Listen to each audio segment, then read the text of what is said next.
দিনের বেলা সহবাস করলে দুইটা লাভ হয়, দুইটা উপকার হয়।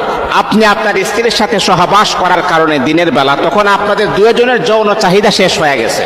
তখন আপনার স্বামী মনে রাখতে হবে, যেহেতু আপনার স্বামীর যৌন চাহিদা শেষ হয়ে গেছে, এই দিনের বেলা যদি আপনার স্বামীর সামনে অন্য কোনো মহিলাও যদি আপনার স্বামীর সামনে পড়ে, তারপরও সে তার দিকে কুদৃষ্টিতে তাকাবে না, জিনার দৃষ্টিতে তাকাবে না। কারণটা কি?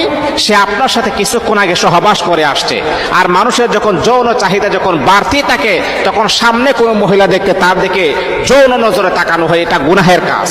2 নাম্বার লাভ হলো, দিনের বেলা সহবাস যদি আপনি করেন, আল্লাহর রাসূল আমাদেরকে বলে দিয়েছেন অনেক নেকি আপনি পাবেন। কেন আপনি নেকি পাবেন?